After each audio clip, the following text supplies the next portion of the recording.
sebelum ibadah raya kami dimulai, kami mau Engkau Tuhan hadir di tengah-tengah kami terus untuk kami nikmati Bapa. Kehadiran Tuhan yang begitu luar biasa, yang melawat kami lewat puji-pujian, yang melawat kami lewat kebenaran firman Tuhan. Seluruh lantunan lagu yang dinaikkan biarlah kiranya menyenangkan hati Tuhan di pagi hari ini Bapa.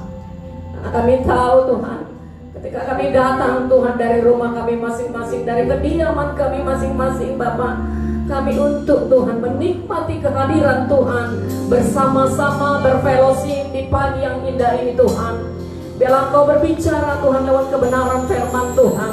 Biarlah Engkau melawat lewat Tuhan lantunan lagu-lagu yang kami naikkan ke hadirat Tuhan, sehingga setiap kami yang datang Tuhan merasakan jawaban yang luar biasa. Kami bersyukur Tuhan Yesus Kristus untuk kesempatan yang indah ini Bapa.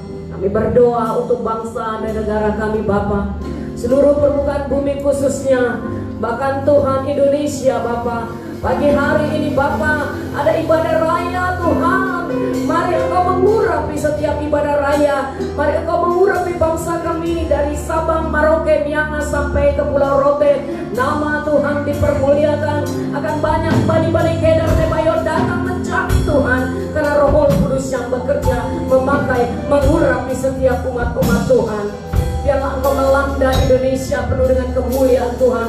Ada shalom atas bangsa kami, sehingga pandemi ini boleh berlalu dalam nama Yesus Kristus. Kami boleh menikmati Tuhan, kebaikan Tuhan demi kebaikan Tuhan. Memberkati Bapak Presiden kami Jokowi Tuhan, dengan jajaran yang ada, hikmat marifat Tuhan menyertai dia. Ada hal-hal yang baru dikerjakan untuk bangsa kami. Siapapun Tuhan ingin menjatuhkan NKRI Bapak, kami bersatu hati di dalam nama Tuhan Yesus.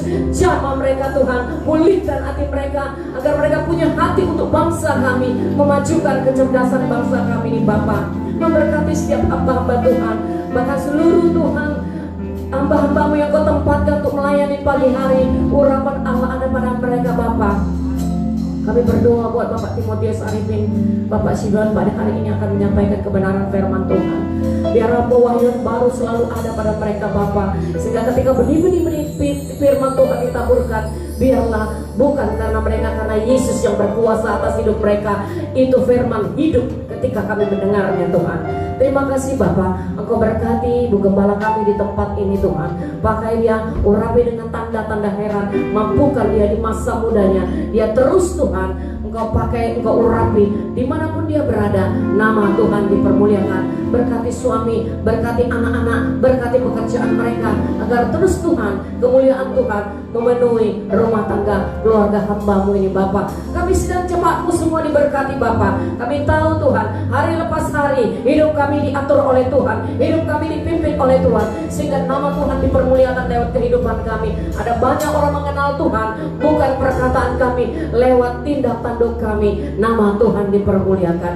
Luaskanlah Roh-Mu bekerja pagi hari ini Bapak, sehingga kami menikmati Tuhan, kuasa-Mu bekerja atas setiap kami. Kami mau buka ibadah kami di dalam satu nama Tuhan Yesus Kristus. Haleluya, sama-sama kita katakan amin. Haleluya, terpujilah Engkau Tuhan. Kami bersyukur kepadamu ya Tuhan, bahwasanya Engkau baik Tuhan, sampai selama-lamanya Engkau baik. Jiwa kami merindukan Engkau Tuhan.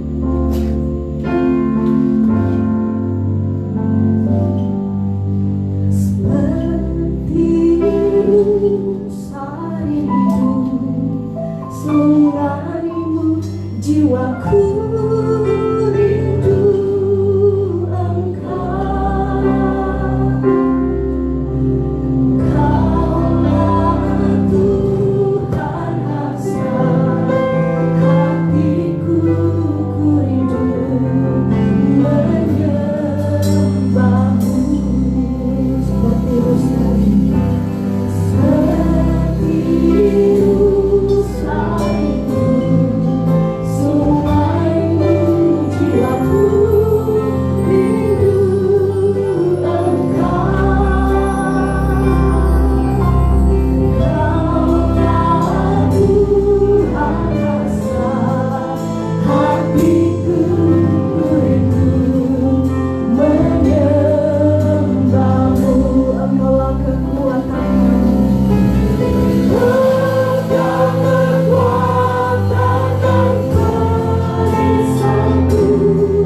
coba berdiri.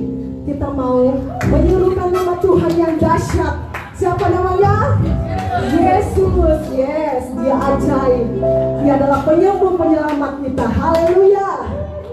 Terima kasih ya Tuhan Yesus atas segala kebaikan-Mu.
Saudara dan Tuhan, seringkali warga kerajaan tidak mengerti nilai daripada kesabaran, ketekunan, dan ketahanan.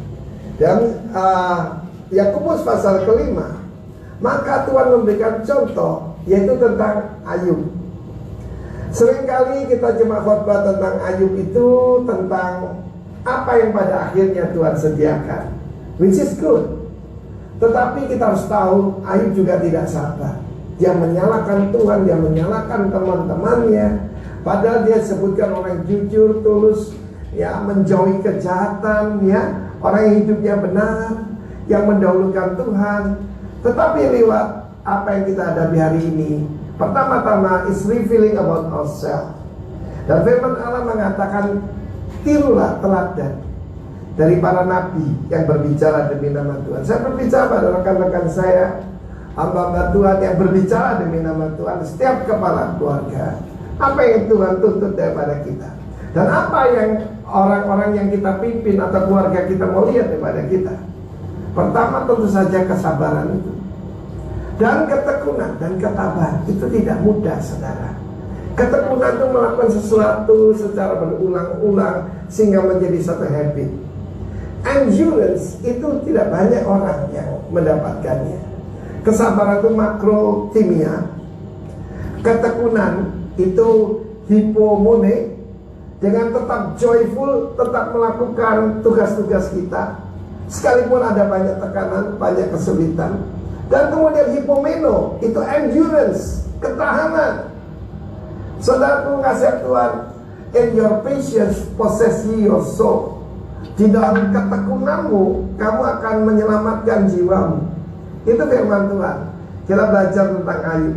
Tapi penekanannya di sini, apa yang pada akhirnya Tuhan sediakan. Kita bicara tentang the end. Akhir segala sesuatu lebih baik daripada awalnya. Saya memulai pelayanan saya dan kehidupan mengikut Kristus 40 tahun yang lalu. Yang penting bukan awalnya, bagaimana saya mengakhirinya. Apakah saya akan mencapai yaitu keutuhan, ya, sempurna, lacking nothing. Karena itu yang penting itu bukan doing, bukan khotbah saya, bukan nubuatan, bukan tulisan-tulisan saya. Yang penting itu being. Karena firman Tuhan dikatakan Tuhan itu maha penyayang, penuh dengan belas kasihan, ya. Polis pangnos itu artinya lebih dari belas kasihan, tapi luar biasa, ya. Kalau saya membaca itu, karena goalnya itu Tuhan Yesus. Ketika Tuhan melihat orang banyak yang terlantar itu, tergeraklah hatinya oleh apa? Belas kasihan. Biarlah saudara dan saya yang mencapai buah yang matang, tidak kekurangan sesuatu apapun, dan biarlah sifat Tuhan itu ada pada kita. Saya percaya setelah melalui ujian itu, Ayub menjadi pribadi yang baru. Karena firman Allah mengatakan, ketika Ayub berdoa buat teman-temannya yang mengata-ngatai dia, maka saudaraku, Tuhan memulihkan keadaannya.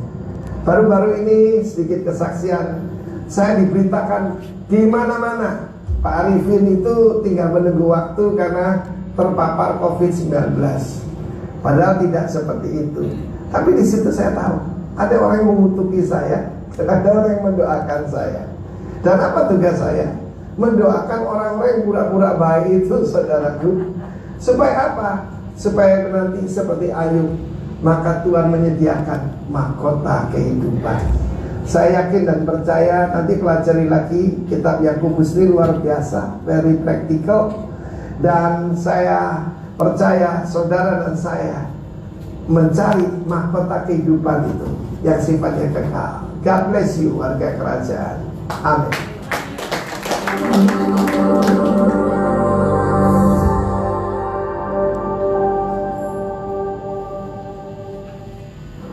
Shalom warga kerajaan, selamat datang di Gereja Bukit Nubul.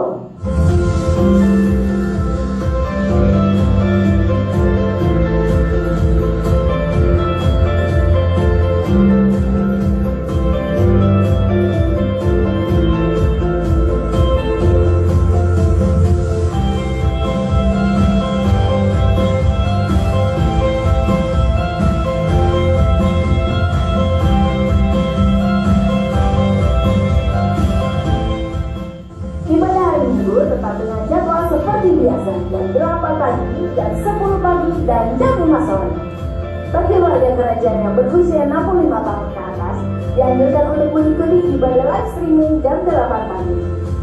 Bagi adik-adik yang berusia 10 tahun ke bawah dapat mengikuti ibadah rafi jam 10 pagi secara streaming di YouTube channel berikut ini. Jangan lupa ya adik-adik. Bagi warga kerajaan yang ingin berdoa dan mendoakan dapat bergabung di komunitas doa menara. Untuk info lebih lanjut dapat menghubungi nomor di bawah ini. Komunitas Mesianis, wadah untuk bertumbuh bersama dan memenangkan jiwa, akan diadakan sesuai jadwal masing-masing. Bagi warga kerajaan yang belum tergabung dapat menghubungi nomor di bawah ini. Halo? Halo teman-teman KGC. Ya, halo teman-teman KGC. Kalau hari Sabtu jangan kemana-mana. Loh, memangnya tidak boleh. Padahal itu keren banget di besok. Memangnya sudah ada rencana Belum. atau janjian? Belum. Ya elah, batalin aja. Nanti bisa kacau. Mendingan ikut konsep AGC. Oh, iya, yang Ya, jadi kita fellowship bareng, bertumbuh bersama, membangun kesatuan hati, dan yang paling penting, kita bakal memenangkan banyak jiwa-jiwa. Loh, ini serius. Mengerti Pak? Ingat. Ingat. Ya udah deh kalau kamu mau. Udah siapa satu harus ikut konsel. Yang saat 2 siang hanya di konsel KGC. Nat, kok sebut orang? Lomba yang akan diadakan pada tanggal 5 September 2020 bertempat di GB Rock Bukit Nopo pada jam 6 sore. Untuk info lebih lanjut dapat menghubungi nomor di bawah ini.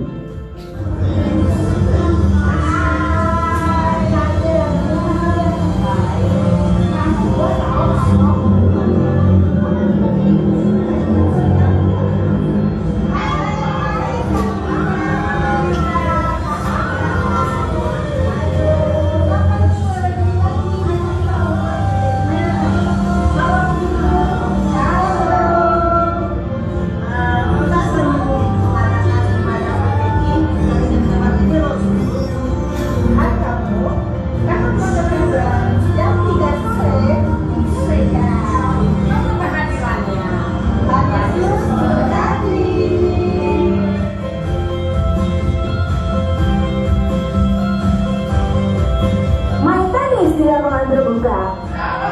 Pukulan kuat keluar bola. Kalau Tuhan di hatimu ada, Marilah kita bagi gereja. sekian waktu dari kami, Tuhan Yesus memberkati. Dah.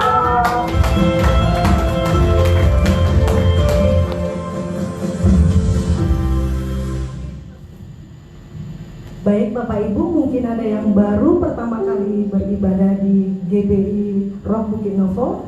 Saya mengundang Bapak Ibu untuk bangkit berdiri. Selamat datang Bapak Ibu, selamat beribadah di GBI Rock Bukit Novo. Dan bagi Bapak Ibu yang mau memberikan persembahan, boleh memberikannya setelah ibadah kita berakhir di yang ada di belakang dekat media. Terima kasih. Kita akan diteguhkan oleh firman Tuhan bersama Bapak Roni Daud Simeon. Haleluya.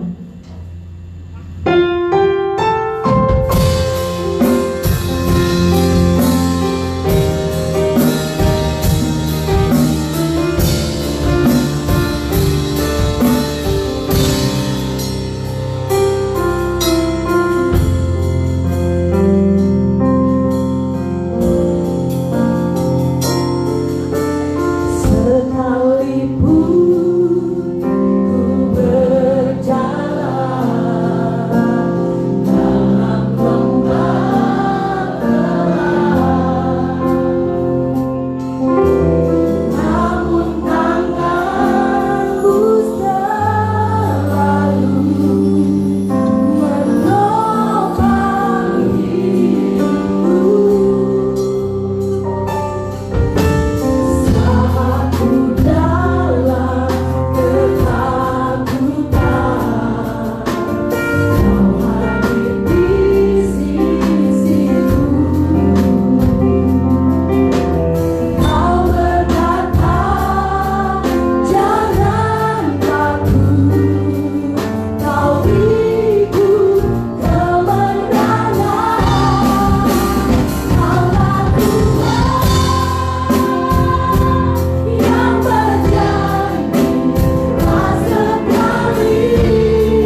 jadilah kehendak-Mu di tempat ini seperti di sorga. Nyatakan diri-Mu lewat firman-Mu, karena firman-Mu itu ya dan amin. Firman-Mu itu pelita bagi kaki kami serta terang bagi jalan kami. Firman-Mu yang bila kami renungkan akan membuat kami bertindak hati-hati sesuai dengan segala yang tertulis di dalamnya.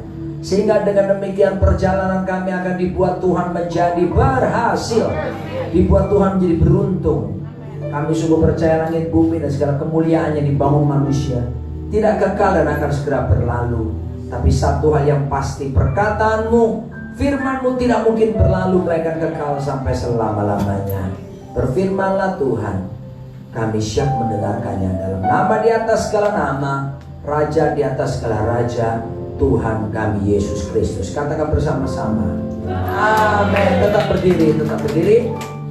Buka, saya menyampaikan firman Tuhan. Kalau saudara suka judul khotbah, ya judulnya Experiencing God, mengalami Tuhan. Ya, kita baca dari Mazmur pasal yang ke-78. Terima kasih singers, boleh duduk. Ayat 4 sampai 7. Semoga dan kecil-kecil itu, ya, kalau enggak ya buka di Alkitab saudara masing-masing. Kita perkatakan ya, kita baca 1, 2, 3.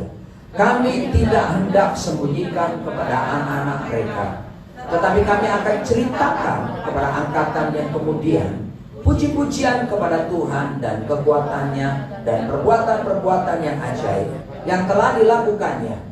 Telah ditetapkannya peringatan di Yakub dan hukum Taurat diberinya di Israel. Nenek moyang kita diperintahkannya untuk memperkenalkannya kepada anak-anak mereka, supaya dikenal oleh angkatan yang kemudian, supaya anak-anak yang akan lahir kelak bangun dan menciptakannya kepada anak-anak mereka, supaya mereka menaruh kepercayaan kepada Allah dan tidak melupakan perbuatan-perbuatan Allah, tetapi memegang perintah-perintahnya. Ya, berbahagia mereka yang membaca, merenungkan, memperkatakan, melakukan, dan membagikan firman dalam hidupnya. Katakan amin. Silakan saudara duduk kembali. Saudara, kalau saudara membuat skripsi, tesis ataupun disertasi, maka saudara harus menemukan landasan teorinya apa, misalnya. Dan saudara lalu memberikan, kalau saudara memakai metode di mana kita menggunakan survei dan sebagainya, yang disebut dengan kuantitatif, maka saudara harus ada indikatornya, gitu ya. Ayat indikator kalau dibicara soal sekolah Alkitab. Lalu ada pertanyaan-pertanyaan yang mengarah kepada indikator tersebut. Contoh, saudaraku, kalau kita pakai ayat, kasihilah Tuhan Allahmu dengan segenap hatimu, dengan segenap jiwamu, dengan segenap kekuatanmu. Kasihilah sesamamu manusia seperti dirimu sendiri. Di dalam Matius 22 ayat yang ke-7 dan ke-39. Maka ketika kita survei, sebelum survei kita pasti membuat pertanyaan-pertanyaan yang dihubungkan dengan dua indikator, mengasihi Tuhan, mengasihi sesama, kan gitu ya. Mengasihi Tuhan itu salah satu pertanyaan pasti gini, apakah Anda punya lapar haus akan Tuhan? Nah, itu pertanyaannya kan. Kalau Anda jawab sekarang, punya nggak Anda ini lapar sama haus sama Tuhan? Atau saya datang ke gereja ini ya karena sudah lama Pak, gak ke gereja sudah lama, capek di rumah, bosan. Ini kan apa namanya, PSBB Pak, Depok lagi merah lagi sekarang. Udah capek deh, udah saya rekreasi, temukan kesegaran refreshing ke gereja. Pertanyaannya, lapar haus sama Tuhan enggak? Yang kedua, salah satu pertanyaan berikutnya dijawab adalah begini, apakah kamu merindukan hadirat Tuhan? Ya kan? Ini ibu kita ini kan dokter, jadi ngerti maksud saya pertanyaan ini. Kita mau bikin mengarahkan mahasiswa buat skripsi kan gitu. Apakah punya kerinduan sama Tuhan? Atau ini sebagai rutinitas? Tapi ada pertanyaan ketiga juga. Setiap bikin pertanyaan banyak ya. Apakah Anda ingin mengalami Tuhan dalam hidup Anda? Nah, ini yang akan saya bahas pagi ini. Begitu banyak orang, termasuk orang Kristen, menganggap kekristenan sekedar agama, sehingga ibadah itu menjadi satu ritual agamawi, sesuatu yang menjadi kewajiban karena ya sih hari Minggu ya. Gak enak loh kalau nggak ke gereja. Ntar dibilang apa kita? Ntar dibilang PKI lagi. Saudara berkasih Tuhan, esensi ibadah yang seringkali hilang daripada gereja adalah ketika seseorang telah kehilangan kerinduan kepada Tuhan, kehilangan kerinduan ketemu Tuhan, kehilangan keinginan untuk mengalami Tuhan di dalam hidupnya. Saudara, saya beritahu, tak ubahnya kita dengan keyakinan yang lainnya. Maka kita akan melakukan ritual-ritual agamawi yang mematikan, membosankan. Tidak ada high expectation, ada pengharapan yang tinggi ketemu Tuhan yang bisa mengubahkan. A good preaching never enough. It's not enough. And it's not enough to build the church. Khotbah yang bagus tidak cukup untuk membangun gereja. Khotbah yang bagus tidak cukup untuk mengubahkan orang. Tapi ketemu Tuhan itu bisa mengubahkan orang. Mengalami Tuhan itu bisa membuat orang bisa kuat, berubah hidupnya karena ketemu Tuhan. Contoh kita banyak banget. Saulus jadi Paulus, kenapa? Ketemu Tuhan. Dia apa Farisi, hafal ayat-ayat firman, perjanjian lama dia kuasai. Tapi ada dorongan menangkap, membunuh orang-orang percaya. Oh, saudara, itu semangat agamawi, saudara. Ya, demi membela agama. Sampai akhirnya bunuh orang, itu halal. Itu semangat agamawi, saudaraku. Jangan dipikir itu cuma ada di sepupu kita, itu ada di orang-orang Yahudi. Oleh sebab itu, pagi ini saya share tentang betapa pentingnya, saudara, merubah konsep-konsep yang ada dengan kingdom mindset ini. Rubah dengan pola pikir kerajaan. Di mana, saudaraku, kita harus perhatikan betul-betul the quality of our relationship with God. Kualitas hubungan kita dengan Tuhan itu yang harus diutamakan. Oke? Nah, setiap orang mati itu meninggalkan beberapa hal. Ya, orang mati itu pertama meninggalkan apa? Memori. Memori, melodi, gitu ya. Kamu belum lahir. Ya, wow, saudaraku, kita lihat foto-foto, kita lihat lagu yang diciptakannya dia, buku yang dia tulis, aduh. Tapi memori bisa hilang, bisa rusak, tidak abadi. Apalagi yang kedua, orang mati meninggalkan monumen, bangun patungnya. Sebentar lagi Pangeran Harry sama kakaknya William akan bikin patungnya Lady Di, Prince Diana. Ya, tahun depan akan dipasang mengingat mamanya yang meninggal kecelakaan mobil itu. Ya, kenapa? Monumen dibangun. Tapi monumen bisa rusak. Waktu kemarin George Floyd meninggal, orang kulit hitam di Amerika, karena mengalami tekanan dari polisi itu. Wah, monumen-monumen orang-orang kulit putih yang dulu membawa perbudakan itu sudah mau dirobohkan di negara-negara Eropa maupun Amerika. Ya, monumen bisa dihancurkan. Yang ketiga apa? Orang mati meninggalkan apa? Warisan. Ini yang namanya nangkat ini, tanah berhektar-hektar, rumah, pabrik, aset, deposito. Waduh, saudaraku, sampai akhirnya berkelahi saudara-saudara. Gak bisa aku ini, aku lebih bantu papa kok dulu bekerja. Kamu bisa terima yang sama. Gak adil apa semua. Berkelahi, gak saling bicara. Saudaraku, tapi saya mengajak saudara, siapapun kita di sini, tidak salah loh ya meninggalkan warisan nanti ya, tidak salah loh ya. Tapi saudaraku, kalau meninggal dunia, ya tidak berharap meninggal loh ya, tidak ya. Tapi ini loh yang paling bagus loh, orang mati yang namanya legacy. Bahasa Indonesia belum ada, legasi. Legasi itu apa sih? Legasi itu warisan rohani yang bersifat kekal, yang dipindah tangankan dari generasi yang satu ke generasi yang berikutnya. Saya ulangi ya. Apa itu legacy? Legacy adalah warisan rohani, bukan jasmani, bukan aset-aset. Nah, yang bersifat kekal. Kekal itu selama-lamanya. Yang bisa dipindah tangankan dari satu generasi, dari angkatan, Alkitab katakan angkatan, kemudian itu generasi. Dan yang satu generasi berikutnya.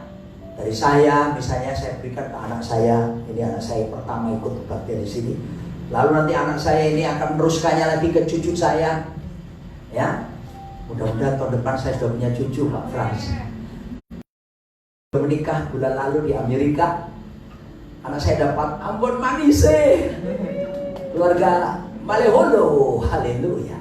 Ya, jadi anak saya nanti saya bisa bayangkan kulitnya sawo matang. Cucu saya kesini, cucu saya. Maka itu harus diteruskan ke generasi.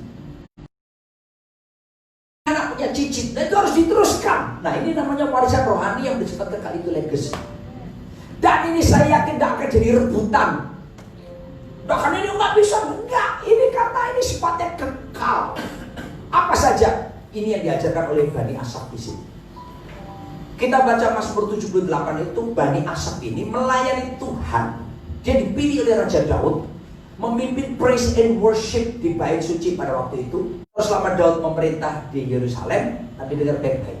Kalau sudah baca Alkitab, keturunan Asaf ini terus menerus melayani di bait Allah sekalipun Daud sudah meninggal.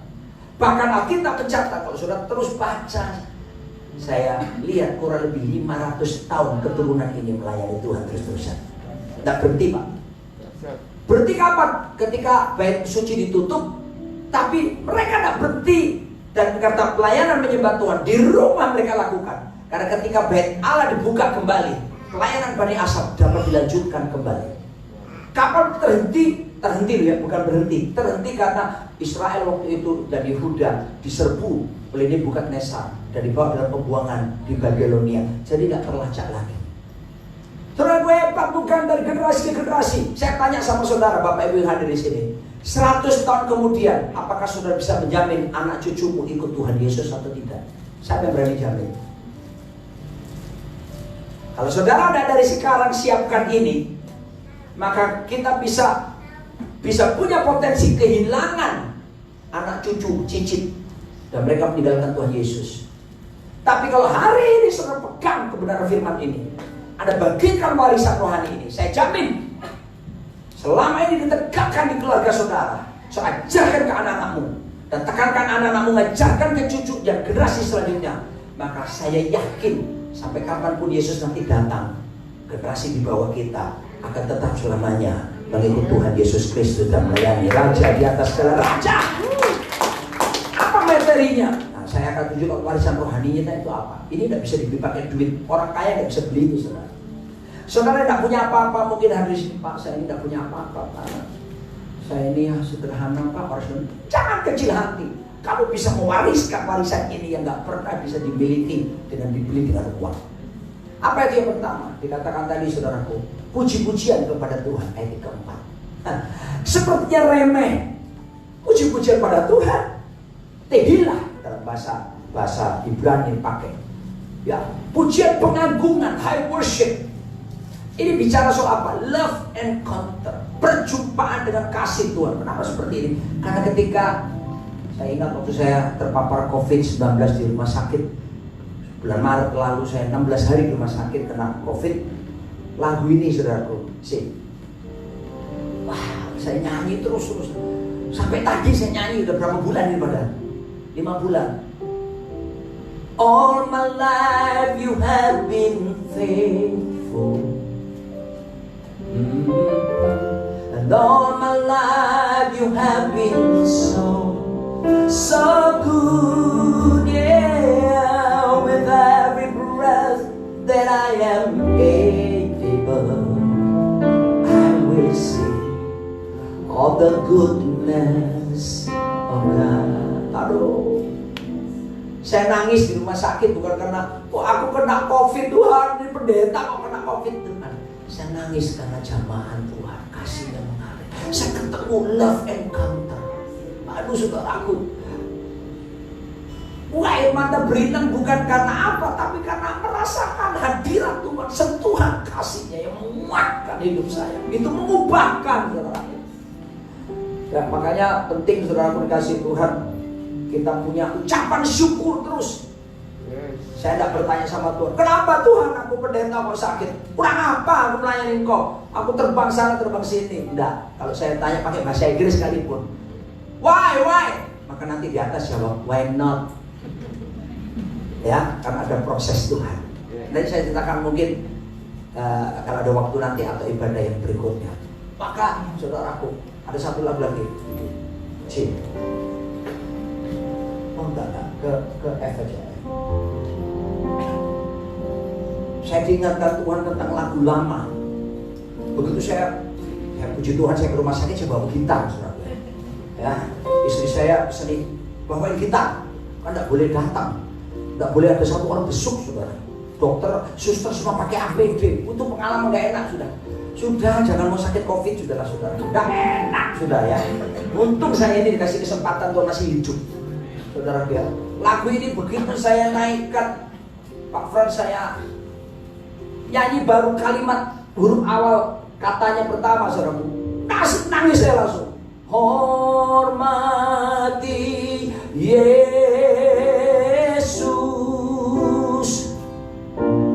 puji Immanuel. Orang Jawa ngomong mewek aku, saudaraku. Orang Manado bilang malele Jo. Nangis saya, saudaraku. Love encounter. Itu yang menguatkan saya sekalipun saya terbaring, terpapar COVID itu, saudara. Lalu bersyukur Papa. Ajari anak-anakmu gaya hidup menyembah. Ajari, kamu bukan cuma ngajari, kamu kasih contoh. Di rumah papa mama memuji menyembah, bangun mesbah, mereka kopi, lihat itu warisan kekal, saudara. Penting supaya anakmu ketemu Tuhan. Mengapa mengucap syukur? Mengucap syukur, kalau saudara sudah dapatkan buku saya Kingdom Worship, saya tulis ini. Mengucap syukur itu tanda bersetuju dengan semua keputusan Tuhan. Walaupun aku kena COVID Tuhan, tapi aku setuju keputusanmu kau izinkan, karena itu salahku sendiri. Saya bilang, aku dihajar karena aku gak jaga kesehatan. Sembrono berpikir aku dilindungi Tuhan. Hati-hati jangan mencobai Tuhan. Saya kena, saudara. Halo, saudara, nanti kalau keluar apa sepatu saudara nggak pakai masker. Kalau saudara kena COVID, jangan salahkan Tuhan. Ya, jangan tunggu seperti saya ya. Oke, mesti protokol kesehatan jalankan. Penting sekali. Ya, ini yang ngomong karena mengalami. Kalau yang nggak pernah mengalami nggak berani ngomong gini, saudara. Pasti akan ngomong, nggak perlu pakai itu, punya iman. Lu nggak ngalami. Lu ngalami bisa gini-gini loh. Ya, jadi pesan saya untuk berikutnya, kalau nggak salah istri saya tadi bawa masker kayaknya. Ada masker kita bawain buat saudara yang nggak punya masker, kita ada. Batik lagi maskernya. Terus ada tulisannya. Oh, tapi itu tulisannya anak-anak saya ya. Samuel itu hadiah pernikahan untuk mereka yang kemarin loh Pak. Ada kenangan. Terima kasih Pak Frans, dipakai sama Pak Frans. Haleluya, glory. Setuju saya Tuhan untuk masuk kebaikan buat aku, supaya aku nggak sembrono. Aku bisa jaga tubuhku, karena tubuhku, rohku tinggal di dalam tubuh. Kalau tubuhku sakit, rohku boleh menyala-nyala, tapi tubuhku sakit, kamu tidak bisa buat apa-apa. Jiwamu boleh penuh sukacita, tapi kalau kamu tubuhmu sakit, kamu tidak bisa buat apa-apa. So, pelihara tubuh. Saya berkata, saya setuju keputusan itu. Oke? Orang yang tidak setuju itu orang yang disagree sama Tuhan, yang ngomel, bersungut-sungut, itu tidak disagree. Siapa kita sampai berani sama Tuhan bilang gak setuju? Orang bersyukur itu apa? Fondasi kehidupan membuat kita terkoneksi dengan kehendak Tuhan. Wah, terhubung terus dengan kehendak Tuhan kalau orang bersyukur. Begitu saya seringkali kena macet di Jakarta, saya suka pasang FM 90. Apa itu FM 90? El Sinta, use and talk. Kenapa? Saya pengen tahu berita, saya pengen tahu situasi jalanan. Kalau saya mendarat di Surabaya, saya pasang ini FM 100. Suara Surabaya. Kalau ada orang Surabaya kangen Surabaya. Saudaraku, ketika saya pasang FM 90 tadi ke 89 aja 91 pasti. Betul nggak? Bahasa Ibraninya kemeresek.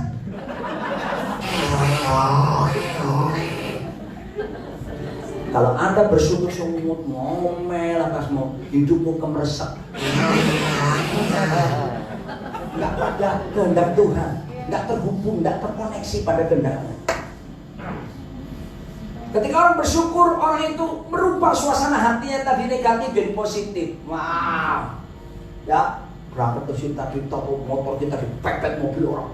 Waduh, habis itu selesai itu kita mau marah gini, orangnya nggak punya pembalap formula. Kita motor sampai nggak bisa ngejar. Kita aja ya. Terus habis itu kita udah mau deket gereja, ada orang motong mau naik motor lagi, Harley. Oh, motor kita mau jatuh kan. Wah, mereka ada 20 Harley. Harley apa? Ada mundur ya, mundur. Satu motor bebek lawan 20 Harley. Mundur. Selalu kita berjalan. Trompet. Sampai di sini petugas yang bisa termogan kita pertama, 37,6 nggak boleh badak. Lah gimana sih? Padahal tadi kan panas semua, tapi musim naik darah tinggi.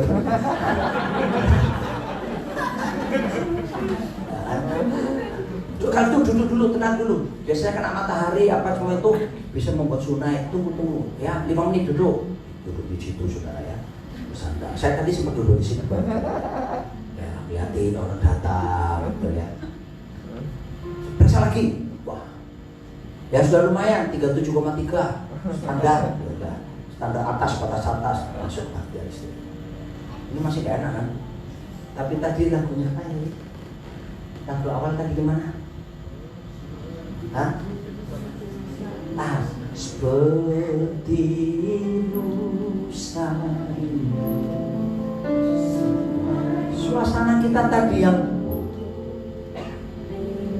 negatif berubah jadi positif. Coba saudara gak nyanyi tadi, diundokin kurang aja.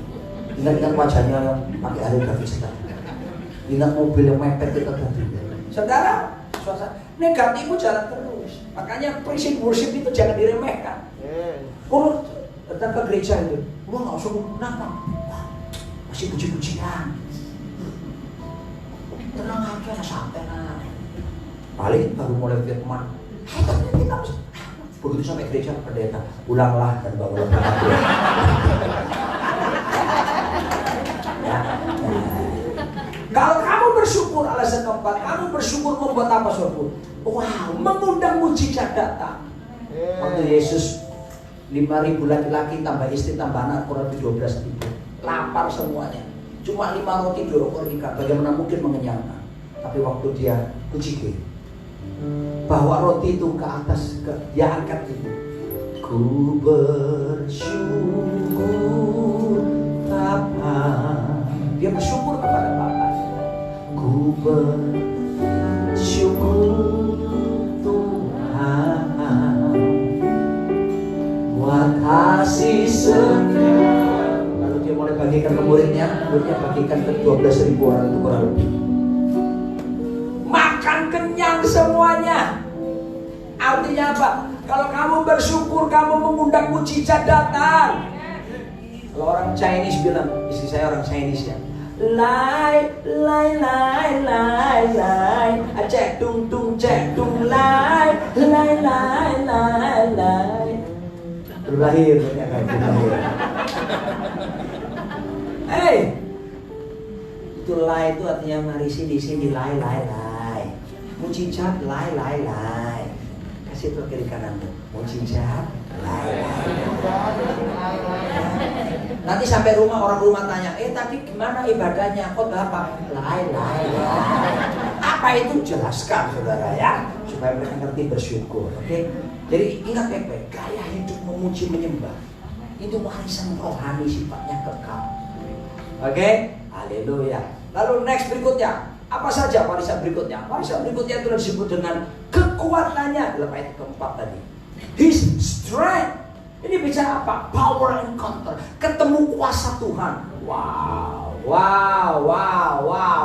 Ini dahsyat saudaraku. Ya, tetapi kamu akan menerima kuasa kalau Roh Kudus turun ke atas kamu. Dan kamu akan menjadi saksiku di Yerusalem, Yudea sampai ujung bumi. Bahkan waktu menciptakan manusia, Kejadian 1:26 Tuhan berkata, let us make man. Mari kita membuat manusia serupa segambar dengan kita. And then let them have dominion. Supaya mereka berkuasa. Wow. Saya mau beritahu pada saudara, kita ini diberikan otoritas kuasa oleh Tuhan. Tapi ajarkan anak-anak kita memilih otoritas lebih dari sekedar kuasa. Saya ulangi. Kita harus belajar memilih otoritas lebih daripada power. Power datang karena otoritas. Kalau Anda tunduk pada otoritas, membuat Anda memiliki power yang disebut legal power, powermu resmi. Sebab ada disebut illegal power. Power yang tidak resmi. Loh kok bisa Pak? Bisa. Contoh. Saudara, waktu itu ini nubuatan Yesus tentang akhir zaman. Jadi ini akan terjadi dulu nanti ya. Ini pasti terjadi karena itu Yesus dan nubuatan. Orang-orang kan datang pada Yesus, termasuk nabi-nabi, rasul-rasul, pendeta-pendeta, penginjil-penginjil, orang-orang yang sudah melayani lama di gereja dan merasa dirinya hebat. Mereka berkata, Yesus ngomong begini, bukan orang yang berseru Tuhan yang akan masuk kerajaan Allah, tapi mereka yang melakukan kehendak Bapa di surga.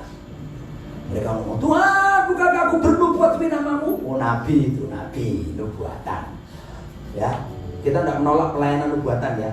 Gereja Betel Indonesia mengakui nubuatan karunia ini ada sampai hari ini.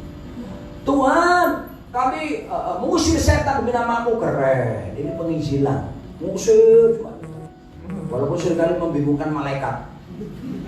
Aku ikat kuasamu dan aku lepaskan kamu. Ikat, lepaskan, ikat, lepaskan, ikat, lepaskan. Malaikat yang benar, yang boleh lepasin. Ya, belum siapa kadang-kala sakit rohaninya kalau ngusir setan roh. Aku ikat, yang satu bilang aku lepaskan. Yang kompak bu. Usir pun harus kompak. Yang satu bilang ini, Tuhan, aku udah melakukan banyak mujizat demi namamu. Loh, mujizat saudaraku, itu kerasulan, apostolic ministry. Mereka kaget waktu Tuhan bilang gini dalam Matius 7 ayat 23. Aku tak pernah kenal kamu sekalian. Enyap dari hadapanku, kamu sekalian pembuat kejahatan. Ngeri saudaraku. Bayangin, udah capek-capek pelayanan. Ini yang pelayanan aja ada risiko ditolak, apalagi tidak pelayanan. Ngancam nih, ngancam. Coba perhatikan baik-baik. Kenapa mereka ditolak sama Tuhan padahal sudah melakukan pelayanan luar biasa? Ternyata sudah ada dua rahasia di situ. Dalam bahasa Yunani nya kita ketemu, I never knew you. Aku tidak kenal kamu. Kata mengenal itu ginosko. Ginosko itu mengenal secara akrab intim kayak suami istri. Makanya jangan cukup cuma sekedar ibadah. Saudara harus punya pengenalan, love encounter. Seperti suami istri sama Tuhan itu kedekatannya. 28 tahun ku nikahi istriku ini. Kita punya kebiasaan mandi bersama. Suami istri ya. Nyembah Tuhan bareng-bareng tiap hari selama 28 tahun. Tidur bareng, ngomong sak bojone dhewe kok ya. Sakarku. Saudaraku, saya tahu dia. Saya persis nada ngoroknya saya hafal. Dia apalagi nada kentut saya. Dia paling marah kalau saya sudah di dalam selimut berdua ini, saya tembak dia. Dah. Habis itu dia bilang, "Wow," terus saya kipas-kipas. Malah dia tambah menyebar katanya. Apa kok kelihatannya punya pengalaman sama seperti saya. Ya kan? Saudaraku, persekutuan dengan Tuhan, pengenalannya itu kayak suami istri pengenalannya intim. Nah makanya kita perlu mengenal Tuhan lebih lagi. Gak cukup cuma dengerin khotbah.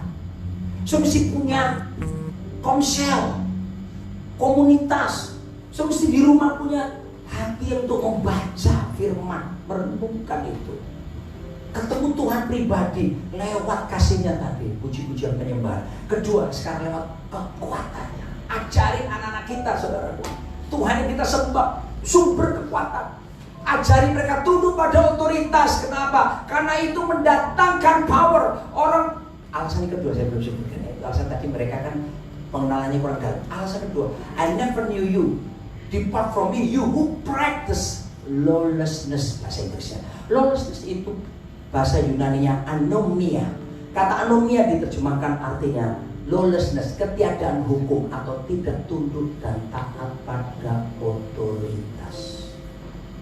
Hati-hati saudara, tidak respect pada otoritas di atasnya, tidak tunduk, tidak taat. Bahaya. Di mata Tuhan kamu boleh pelayanan hebat, kamu boleh melakukan yang kelihatannya keren, bangkitkan orang mati sekalipun, tapi kalau kamu tidak pernah belajar tunduk pada otoritas, kamu punya yang disebut illegal power. Powermu tidak resmi di mata Tuhan. Sebab itu, ayo ajari anak-anak kita hormati orang tua. Karena orang tua dihormati, kita ada berkatnya anak. Double blessing. Orang tua dihormati ada dua berkat. Pertama, kita akan umur panjang dan berbahagia di bumi. Keren. Umur panjang bahagia. Ada orang umur panjang gak bahagia. Susah terus sampai mati. Mau? Ada orang bahagia tapi umurnya pendek. Tapi kita janjikan kalau menghormati orang tua, umurnya panjang, bahagia. Amin. Katakan glory.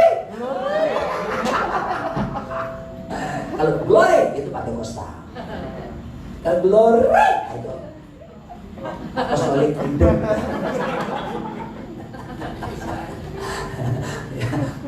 Supaya saudara tidak ngantuk gitu maksud saya. Saya khawatir saudaraku sakit itu kan dari mana kok hilang dia. Kemarin kami ada doa malam pakai Zoom nih. Begitu, amin, jam 9 malam, amin. Semuanya saya, ayo foto. Biasanya kalau Zoom kita foto-foto terakhir kan mau bisa. Kok satu itu enggak? Saya kan bilang, ayo keluarkan gambarnya, ayo. Buka videonya, buka. Ada satu nggak dibuka-buka sudah. Wah ini mungkin masih di hadirat Tuhan. Curiga ya, aku tak telepon lagi sama orangnya. Tidur ternyata. Ya maaf Pak, keterusan saya. Nah jadi Bu Vici kalau nanti ada Zoom, suruh tunjukkan video yang online tuh. Jangan itu mereka ternyata tidur atau cuma dinyalakan, ternyata mereka main pingpong. Nah itu yang saya cerita Jakarta, Depok nggak ada yang aku. Sorry saya salah, nggak ada bedanya. Next, yang ketiga, nah ini ajari anak-anak kita, ini warisan rohani, miracle encounter, perbuatan tangannya yang ajaib tadi. Diajarkan oleh Asaf dari generasi satu terusnya sampai kontinuitas melayani Tuhan terjamin. Ajari ke anak cucumu saudaraku bahwa Ibrani 13 ayat 8 Yesus Kristus tetap sama baik kemarin sekarang bahkan sampai selama-lamanya. Kalau dulu dia buat mujizat, hari ini mujizat tersedia bagi kita percaya padanya. Amin. Kalau saya ngomong mujizat, gue ngalami kok. Kalau jangan tinggi, gue ngalami. Lu mau apa? Mengalami.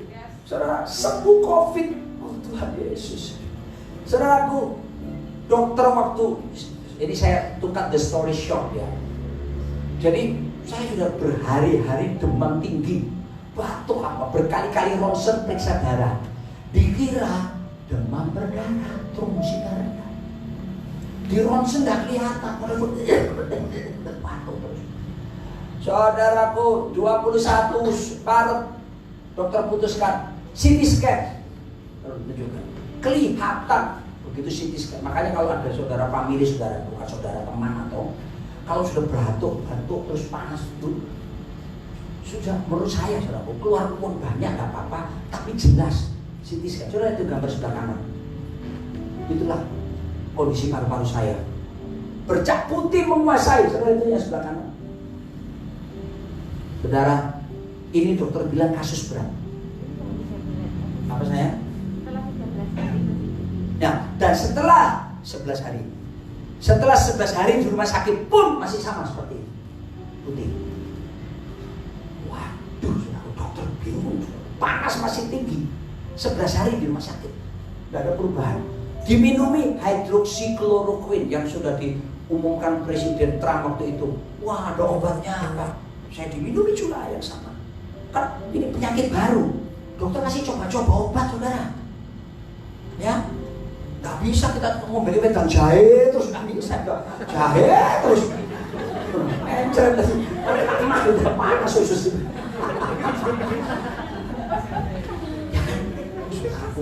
Jadi ini dokter lain pun, bukan cuma dokter saya yang periksa, dokter lain pun meriksa ini juga bilang ini kasus berat. Ya, beberapa orang yang punya rekor yang sama beberapa hari yang lalu seperti saya pada meninggal. Kondisi paru-paru begitu. Ya. Oke, next slide. Sampai akhirnya sesak, nafas saya mulai sesak. Next. Saya harus ada bantuan oksigen. Bahkan bukan cuma bantuan oksigen, tapi saya harus kasih bantuan untuk penguapan pernafasan saya.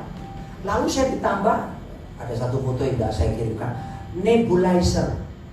Jadi ditambah lagi satu alat model spek itu yang ada mesinnya yang tik tik tik tik, itu dimasukkan lewat infus ke saya sini untuk melancarkan jalannya pernapasan. Aduh saudaraku, gak enak, hilang rasa. Lalu diare, yang ini yang gak enak, gak bisa tidur. Dokter sampai kasih obat tidur malam-malam, saya gak bisa, cuma bisa lihat jam yang gerak detiknya gini. Sampai Tuhan tolong cepetan pagi itu. Oh ya, bayangkan kondisi itu. Kasih infus, bengkak saudara di tangan saya. Pindah lagi ke tangan sini, bengkak lagi, pindah lagi. Ini pengalaman kemarin. Setelah infus dilepas, saudaraku minum obat oral. Next. 11 macam Pak, plus vitamin. Tuh nih.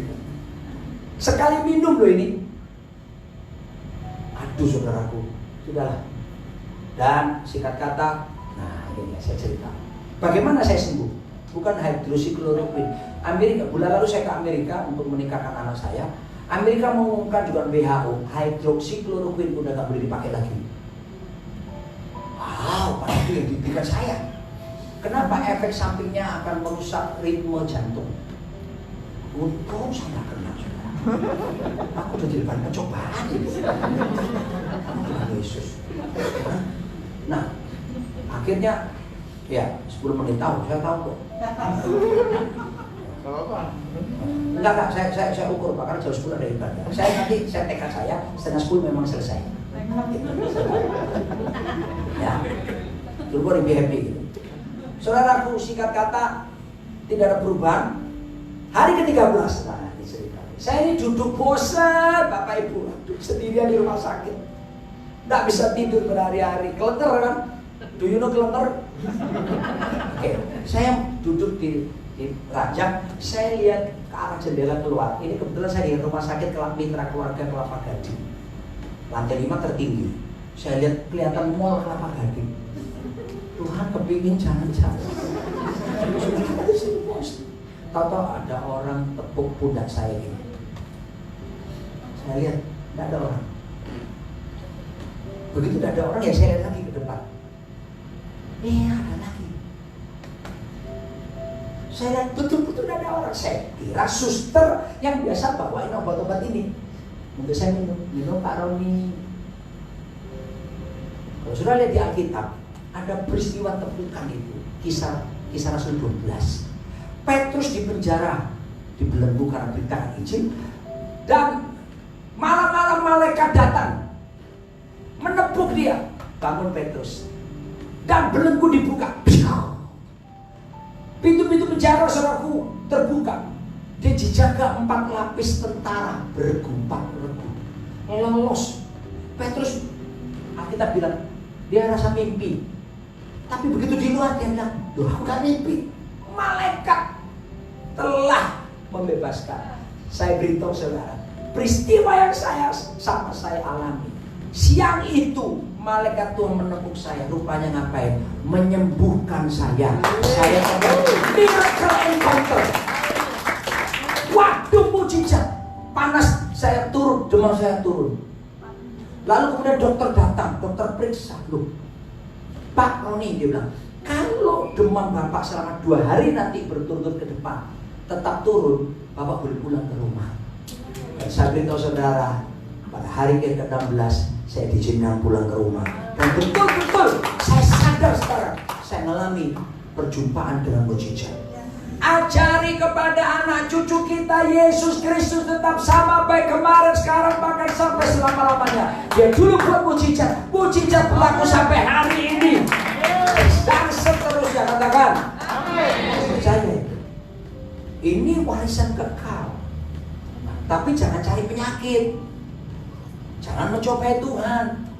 Kalau jalan ke mall-mall, suruh ke restoran, ke depot apa, suruh nggak pakai masker apa semua, percayalah saya, saudara, Anda mencobai Tuhan. Saya nggak cukup waktu menjelaskan kenapa saya bisa sakit ya. Karena salah saya sendiri, saya nggak jalan dulu. Saya udah capek, saudaraku. Saya di pesawat, di belakang saya ada orang batuk-batuk. Itu belum ada zaman pakai masker.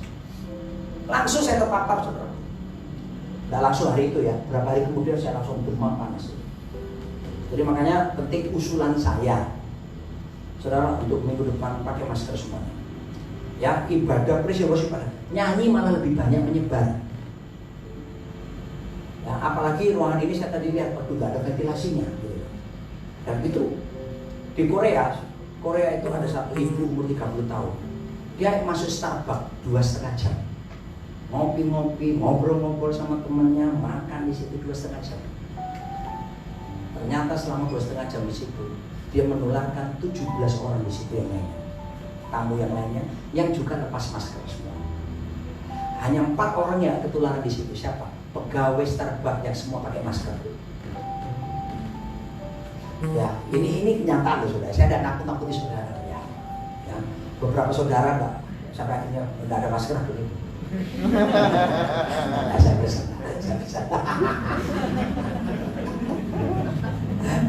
Ya, tapi nanti mungkin di bagian kedua saya jelaskan supaya kita mengerti. Tapi saya masuk bagian yang terakhir. Mujizat tetap berlangsung sampai hari ini ya. Tapi ojo boleh perkorok. Bahasa Ibrani ya, jangan cari masalah. Oke, next. Oke, kita lagi selesai ya. Haleluya. Yang terakhir, ajarin anak-anak kita ini tentang apa? Perintah-perintahnya, truth encounter, perjumpaan dengan kebenaran. Ketemu firman, ajari. Baca kitab suci, doa tiap hari, doa tiap hari, doa tiap hari. Baca kitab suci, doa tiap hari, kau mau tunggu. Sudah. Mau, jangan mau tunggu. Ya, kalau tidak bisa tunggu ke atas lagi badan saya. Sudah. Ketemu firman, karena Yesus berkata, Yohanes 8 ayat 32, dan kamu akan baca 1, 2, 3, dan kamu akan mengetahui kebenaran, dan kebenaran itu akan memerdekakan. Saya tanya sama saudara, apakah semua kebenaran akan memerdekakan? Apakah semua kebenaran akan memerdekakan? Tidak. Kebenaran apa yang bisa memerdekakan? Yang kita ketahui. Untuk tahu, cari tahu, baca, maka kamu jadi merdeka. Amin? Ya. Dan saya tutup dengan ini, tapi saudara berdiri semua supaya saudara tahu bahwa saya sudah selesai. Jadi ya Pak Praja, walaupun masih ada 5 menit lagi. Kita baca 1 Timotius 4 ayat 7 sampai 8. 1, 2, 3. Tetapi jauhilah tahayul dan dongeng nenek-nenek tua. Latihlah dirimu beribadah. Stop dulu. Latihlah dirimu beribadah. Bahasa Inggrisnya train, atau bahasa Inggrisnya dikatakan latihlah, train. Ada kata beribadah di situ pakai kata godliness. Bahasa Yunani pakai kata eusebeia. Itu artinya gini. Ya, ini bukan ibadah kayak kebaktian kita ini loh ya. Latihan ibadah bukan kayak ibadah kita ini. Ibadah di sini tuh bicara keserupaan dengan Kristus. godliness, UCP-nya. Latihan ini mengandung penting seperti Pak Arifin tadi singgung. Sesuatu yang terus dilatih, dilakukan ulang-ulang, lalu jadi kebiasaan, habit. Kalau sudah jadi habit, kebiasaan, konsisten, tetap melakukannya, maka jadi budaya. Apa itu budaya? Budaya adalah sesuatu yang kita lakukan tanpa berpikir lagi. Karena apa? Udah dari darah daging. Jadi gaya hidup, lifestyle itu budaya. Jadi kita mesti latihan firman ini dipraktekkan. Latihan seperti Yesus. Latihan kesurupan Yesus. Nanti saya jelaskan di ibadah kedua ya, ayat ini ya. Ibadah kedua saya akan bicara tentang 1 Timotius 4 ayat 7. Latihan seperti Yesus. Berpikir seperti Yesus. Berperasaan seperti Yesus. Bertindak seperti Yesus. Gak bisa datang dalam satu malam. Orang iso sak dek sak nyek. Anda harus latihan terus setiap hari. Latihan hidup benar. Latihan hidup kudus. Latihan hidup tertib. Latih. Lama-lama jadi kebiasaan. Kalau sudah jadi kebiasaan, sudah konsisten melakukan, jadi budaya, sehingga hidup benar, gak perlu pakai mikir. Karena apa? Darah daging. Hidup menyenangkan Tuhan. Gak usah banyak berpikir. Kenapa? Darah daging. Sudah jadi budaya saya, Pak. Saya tidak bisa bohong lagi, Pak. Saya tidak bisa korupsi, Pak. Saya tidak bisa gelapkan pajak. Gak bisa, Pak. Saya sudah latihan kesurupan Kristus.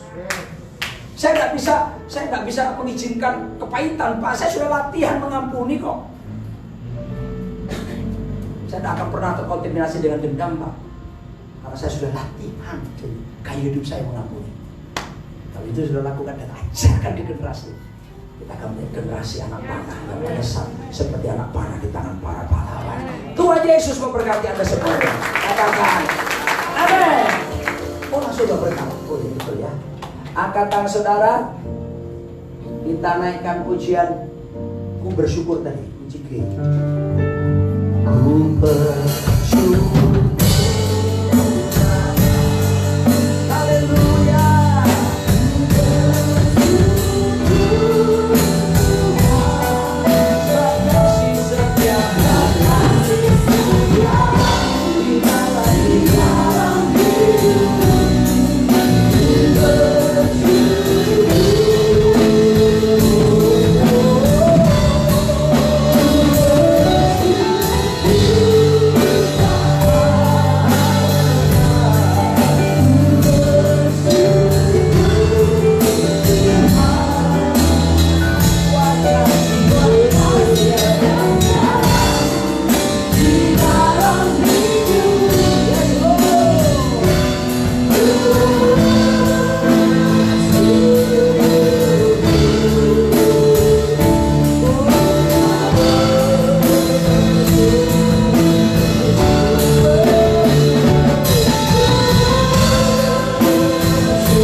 Sebab Tuhan memberkati engkau serta melindungi engkau.